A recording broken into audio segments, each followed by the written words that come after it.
नमः संस्कृताय मित्रों। पिछले वीडियो में हम लोग संस्कृत के पाठ्यक्रम अर्थात सिलेबस के बारे में जानकारी ले चुके हैं कि किस प्रकरण से कितना प्रश्न रहता है, गद्यांश से कितना प्रश्न रहता है, पदांश से कितना प्रश्न रहता है और पेडागोजी से कितना प्रश्न रहता है। मित्रों, अब हम लोग प्रीवियस ईयर क्वेश्चन को देखेंगे और सिलेबस के अकॉर्डिंग तैयारी करेंगे। तो आप हमारे चैनल पर बने रहें और अगर चैनल को सब्सक्राइब नहीं किया है तो चैनल को सब्सक्राइब कर लें, जिससे लेटेस्ट वीडियो आपको मिल जाए। दोस्तों, यह सीटेट जुलाई 2019 में पूछा गया पेपर सेट है। तो आइए देखें प्रश्न सेट को। दोस्तों, सबसे पहले हम लोग को एक पदांश मिलेगा, उस पर आधारित हम लोग को कुल 8 प्रश्न के उत्तर देने होंगे, जिसमें हम लोग देखते हैं अधोलिखितम गद्यांशम पठित्वा तदाधारित कृत प्रश्नान विकल्पात्मकोत्तरेषु उचितम उत्तरम चित्वा लिखत।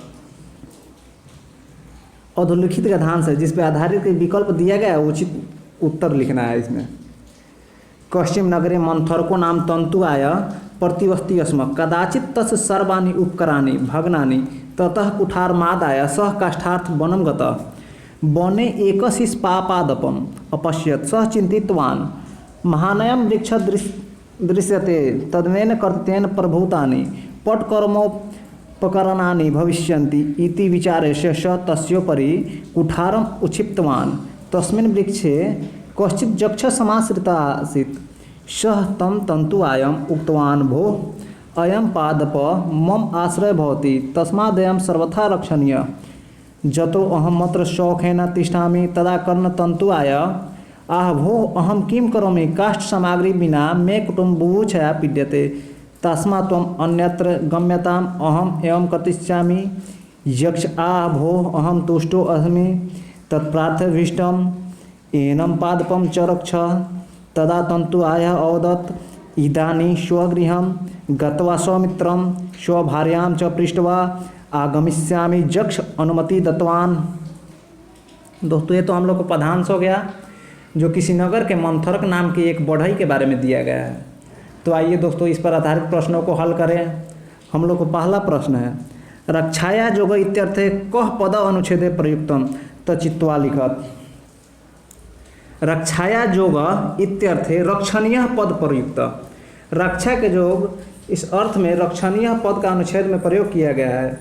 सींचने के जोग सेचनीय, पढ़ने के जोग पठनीय, दर्शन के जोग दर्शनीय पद का प्रयोग किया जाता है। सभी विकल्पों में अनियर प्रत्यय का प्रयोग हुआ है, इसलिए रक्षाया जोग इत्यर्थे रक्षणीय पद प्रयुक्त।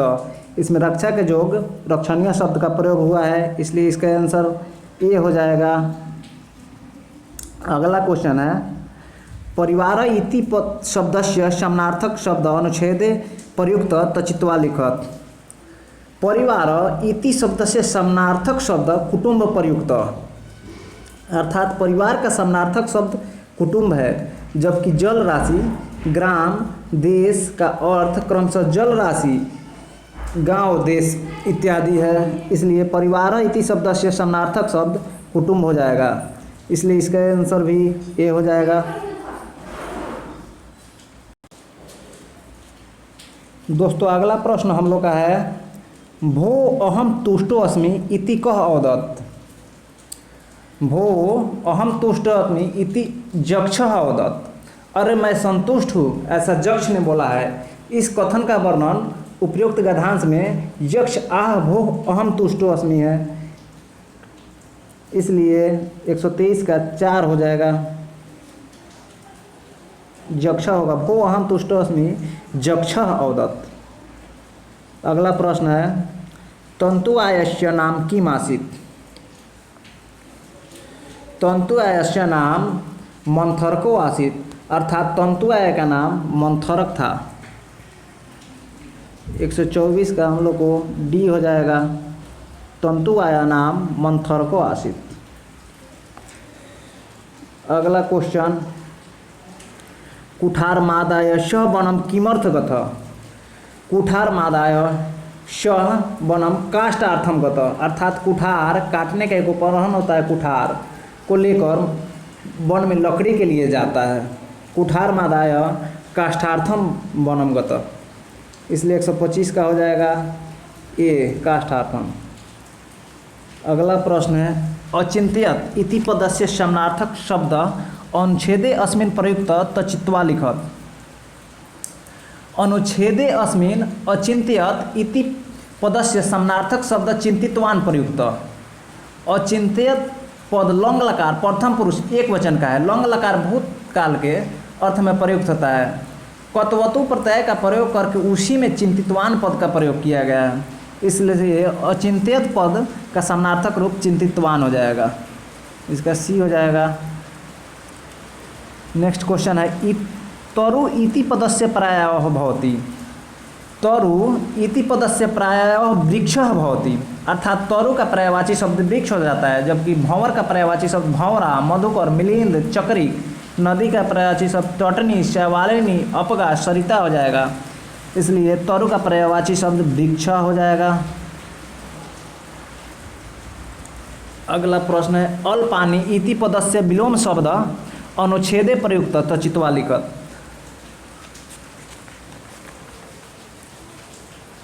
अल्पानी इति पदस्य विलोम शब्द प्रभूतानि शब्द प्रयुक्त, अर्थात अल्पानी का विलोम शब्द प्रभूतानि होगा। कुष्मांड का अर्थ कुमड़ा होता है। भर्तृहरि संस्कृत साहित्य के शतकत्रय के प्रणेता है। नारी के लम का अर्थ नारियल होता है, इसलिए अल्पानी का विलोम शब्द प्रभूतानि हो जाएगा। इसका सी आंसर हो जाएगा हम लोग का। दोस्तों अब हम लोग को एक पदांश मिलेगा, इसमें से भी 7 प्रश्न रहेंगे हम लोग के एग्जाम में। अधोलिखितम पदांशम पठित्वा तदाधारित कृत प्रश्नानां विकल्पोत्तरेभ्य उचितमम उत्तरम चित्वा लिखत। अधोलिखित पदांश को पढ़कर इस पर विकल्प दिया गया और उचित उत्तर लिखना है हम लोग को। उदयन नाम को अपि भूप आसीत। उदयन नाम का एक राजा था। एकदा सह निर्भवने सुखम सुप्त, जो अपने भवन में सुख से रहता था। तदा स स्वप्ने 3 मुस्कान अपश्यत, तभी उसने स्वप्न में 3 मुस्क को देखता है। तेसु एक पुष्टांग अपर कृष्णनु तृतीयस्तु सर्वदा अंध एवं आसीत, जिसमें पहला हष्टपुष्ट, दूसरा दुबला पतला और तीसरा अंधा रहता है। प्रातः प्रतिबुद्ध उदयन विख्यात शकुनके आह्योतम अपृक्षत भद्रम अद्य प्रत्युष्णे माया एक स्वप्न दृष्ट। प्रातः समय उसने शकुन को जानने वाला विख्यात शकुनज्ञ को बुलाता है और उसने स्वप्न की बातों को कह सुनाता है। अहम 3 मुस्कान पश्चात तेसु एक पुष्टांग अपरकृष्टनु तृतीय तु सर्वदा अंध एव आसीत अस्य स्वप्नस्य कः अर्थ इति कथय। हमने 3 मुस्क को स्वप्न में देखा, जिसमें पहला हष्टपुष्ट, दूसरा दुबला पतला तथा तीसरा अंधा था। तो इस स्वप्न का क्या अर्थ निकलता है? शकुनज्ञ प्रत्युत्तर पनमति आसीत सह निरुपम अवदत्त। हे राजन, शकुनज्ञ प्रत्युत्तर में बोलता है कि हे राजन, यह पुष्टांग मुस्क तो तुम स्वचिवम अवगछ, यह कृष्णनु मुस्क तम आत्मनः प्रजाजनम मनस्व, यह सर्वदा अंध तम तुम आत्मा में अवगछ। जो मुष्ट हष्टपुष्ट था वो स्वयं आप हैं, जो दुबला पतला है वह प्रजाजन की मन स्थिति को दर्शाता है, और जो अंधा तीसरा था वह लोभी आत्मा है। तो आइए दोस्तों इस पर आधारित प्रश्न को हल करें। हम लोग का पहला प्रश्न है इसमें, अल्प ज्ञात इति पदस्य विलोम शब्द अनुच्छेदे अस्मिन् प्रयुक्त तचित्वा लिखत। अनुच्छेदे अस्मिन् अल्प ज्ञात इति पदस्य विलोम शब्द विख्यात हो जाएगा, अर्थात इसका आंसर सी हो जाएगा। अल्प ज्ञात का विलोम शब्द विख्यात हो जाएगा। अज्ञात न ज्ञात इति अज्ञात, जो ज्ञात न हो उसे अज्ञात तक बोलते हैं। हरि भगवान विष्णु का नाम हो गया। न ख्यात, जो प्रसिद्ध न हो उसे न ख्यात भी बोल सकते हैं। अगला प्रश्न हो गया, स्वीकृष्व इति पदस्य समानार्थक शब्द अनुच्छेदे अस्मिन् प्रयुक्त तचित्वा लिखत।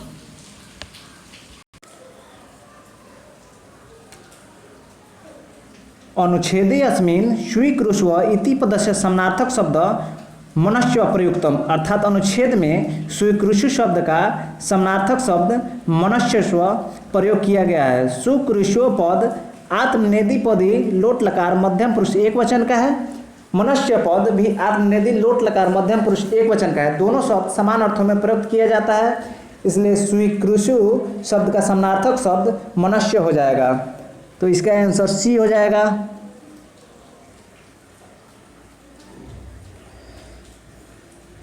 अगला प्रश्न है भूपस्य नाम किम आसीत्।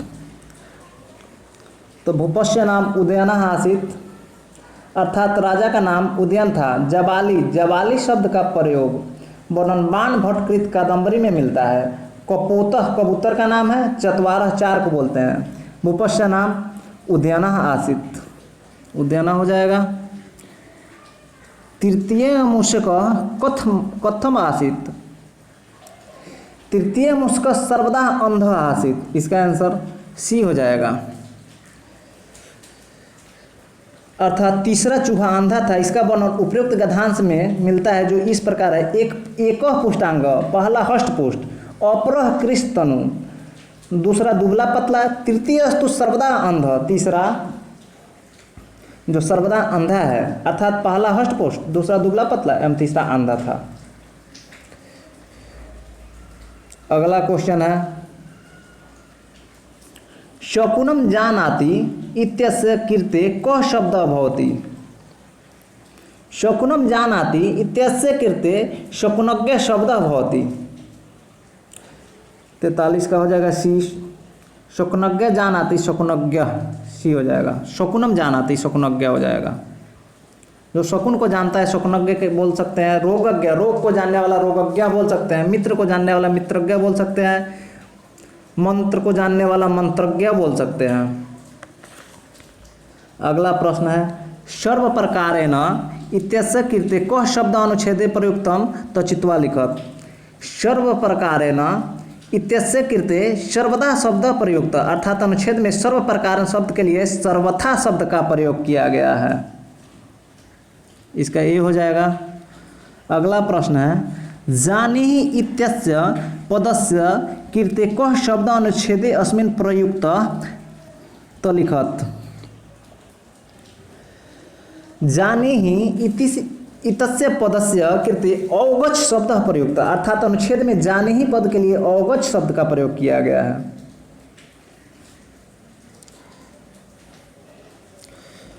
हम लोग को अगला प्रश्न है बालः स्वाभाविकतया तस्य प्रथमा भाषां। बालः स्वाभाविकतया तस्य प्रथमा भाषां अनुकरोति, इसका हो जाएगा 136 का डी, अनुकरोति। बालक स्वाभाविक रूप से पहली भाषा का अनुकरण करता है। भाषा अधिगम के अनुकरण का अत्यंत महत्व होता है। बच्चा अनुकरण के माध्यम से ही शीघ्रता एवं सहजता से सीखता है, अर्थात 136 का डी हो जाएगा अनुकरण। अधोलिखितेषु किम ग्रहणात्मक कौशलम अस्ति। पठनम श्रवणम पठनम च ग्रहणात्मक कौशलम अस्ति, अर्थात श्रवण और पठन ग्रहणात्मक कौशल है।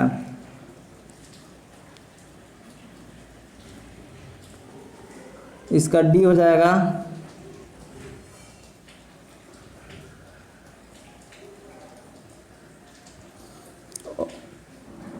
अगला प्रश्न है शिक्षिका विशेषण विषय व्याख्यान करोति सा तदा सर्वान् छात्रान् प्रत्येकं न्यूनाति न्यूनतम एकं स्वगुणं वर्णयितुं निर्दिशति अनन्तरं च तस्य लक्षणं ददाति। अयं विधि कथ्यते। शिक्षिका विशेषण विषय व्याख्यान करोति सा तदा सर्वान् छात्रान् प्रत्येकं न्यूनाति न्यूनतम एवं स्वगुणं वर्णयितुं निर्देशति अनंतर च तस्य लक्षणं ददाति। अयम विधि निगमन विधि कथ्यते। निगमन विधि में पहले नियम बताकर फिर उदाहरण दिया जाता है, जबकि आगमन विधि में पहले उदाहरण देकर नियम बताया जाता है। इसलिए इसका आंसर हो जाएगा निगमन विधि। 138 के 4 निगमन विधि।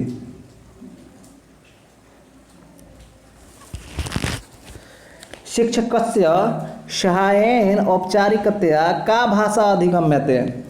शिक्षकस्य सहायेन औपचारिक भाषा मातृभाषा अधिगम्यते, अर्थात शिक्षक के सहयोग तथा औपचारिकता से मातृभाषा होता है, इसलिए इसका आंसर ए हो जाएगा। वालान नवीन शब्दान पाठयितुं शिक्षिका प्रकृत वस्तूनां उपयोगं करोति जतः। बालान नवीन शब्दान पाठयितुं शिक्षिका प्रकृत वस्तूनां उपयोगं करोति जतः एतेन प्रकृत जीवने दृष्टि वस्तुभिः सह शब्दानां संबंध स्थापने छात्राणां सहायता भवति।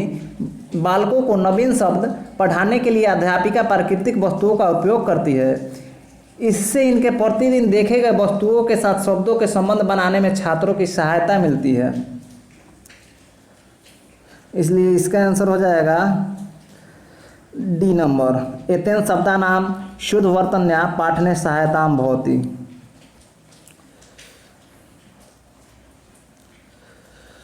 अगला प्रश्न है भाषाया पाठ्य चर्चाया साहित्यस्य समावेशः स्यात् जतः। भाषाया पाठ चर्चाया साहित्यस्य समावेशः स्यात् जतः इदं नैसर्गिक भाषाया पठन पाठनस्य माध्यमम् अस्ति। भाषा के पाठ्य चर्चा में साहित्य का समावेश होना चाहिए क्योंकि यह नैसर्गिक भाषा के पठन पाठन का माध्यम है, इसलिए इसका आंसर इदम नैसर्गिक भाषाया पठन पाठनस्य माध्यमम अस्ति, इसका आंसर सी हो जाएगा। अगला प्रश्न है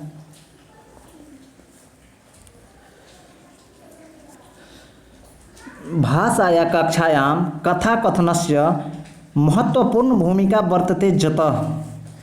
भाषाया कक्षायां कथाकथनस्य महत्वपूर्ण भूमिका वर्तते जतः एतत् नैतिक शिक्षण ददाति। अर्थात भाषा की कक्षा में कथा का समावेश भाषा वर्धन में महत्वपूर्ण भूमिका निभाते हैं, इससे बच्चों के अंतर्मन में बढ़ावा देते हैं, इसका आंसर बी हो जाएगा। एतत् भाषाया समग्र रूपम प्रस्तौति, बी हो जाएगा। अगला प्रश्न है कश्चित् विषयमधिकृत स्वतंत्रतया लेखितुं चतुर्थ कक्षायां छात्रा शिक्षकः नियोजयितुं शक्नोति यदि सः विषयसम्बद्धः अस्ति। कश्चित् विषयमधिकृत्य स्वतंत्रतया लेखितुं चतुर्थ कक्षायां छात्रान् शिक्षकः नियोजयितुं शक्नोति यदि सः विषयसम्बद्धः वैयक्तिक जीवने अस्ति।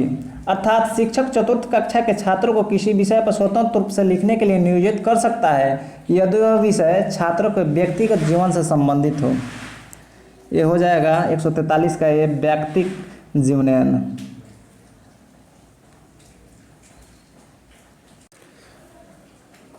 अगला प्रश्न है अनौपचारिक माध्यमेन कस्याचित् भाषया अधिगमार्थम अधोलिखितेषु कस्य समावेशः अस्ति।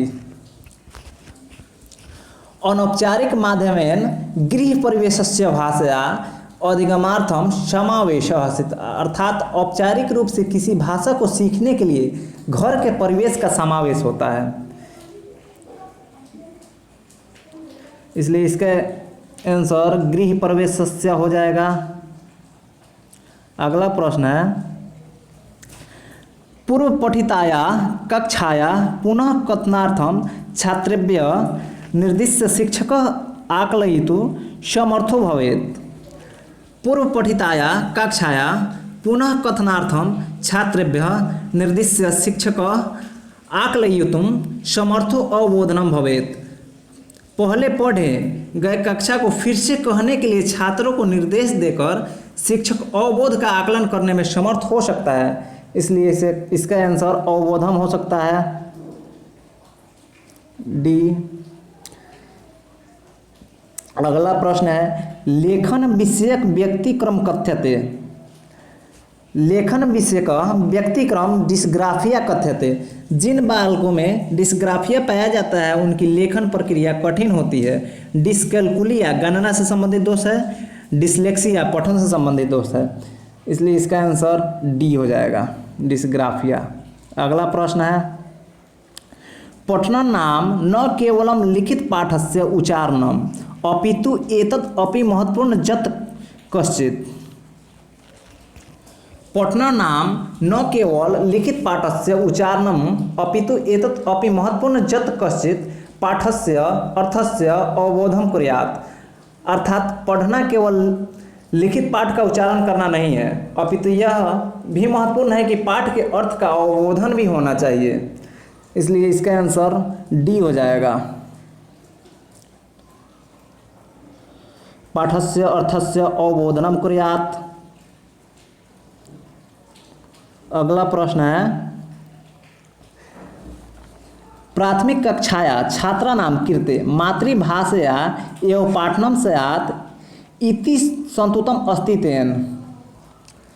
प्राथमिक कक्षायां छात्राणां कृते मातृभाषायां एवं पाठनं स्यात् इति संतुतम अस्ति तेन नैसर्गिक वातावरणस्य निर्माण भवेत्। प्राथमिक कक्षा के छात्रों के लिए मातृभाषा के द्वारा ही पढ़ाई हो ऐसी संतुति है, इसके द्वारा नैसर्गिक वातावरण का निर्माण होता है। 148 का सी हो जाएगा, प्राथमिक भाषायां प्रोत्साहनम भवेत्।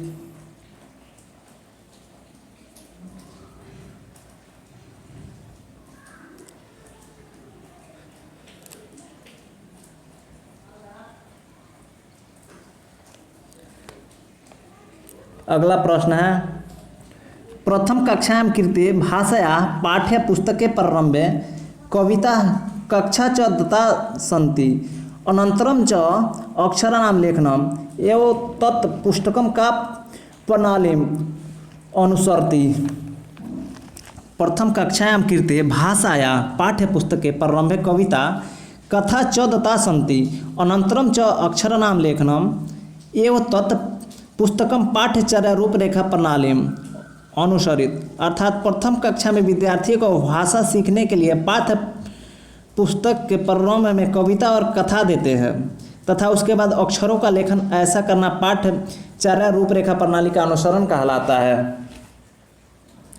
इसका आंसर बी हो जाएगा, पाठ्यचर्या रूपरेखा प्रणाली। अधोलिखितेषु कः उक्ति समीचीना। बाला यदा विद्यालयस्य आगच्छन्ति तदा ते रिक्तफलकम् इव भवन्ति इति उक्ति समीचीना। बालिका जब विद्यालय आती है तब कोरे कागज की तरह होती है, यह उक्ति समीचीन है। अन्य तीन विकल्प असमीचीन है, इसलिए इसका आंसर ए हो जाएगा।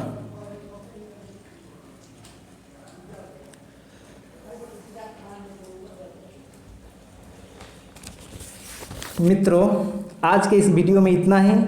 आशा करते हैं कि समझ गए होंगे। आपको वीडियो कैसा लगा या फिर कुछ कमी हो या कोई प्रश्न समझ में नहीं आया हो तो कमेंट बॉक्स में कमेंट करें, जिससे नेक्स्ट वीडियो में सुधारने की कोशिश की जाएगी, साथ ही साथ उसका आंसर दिया जाएगा। धन्यवाद।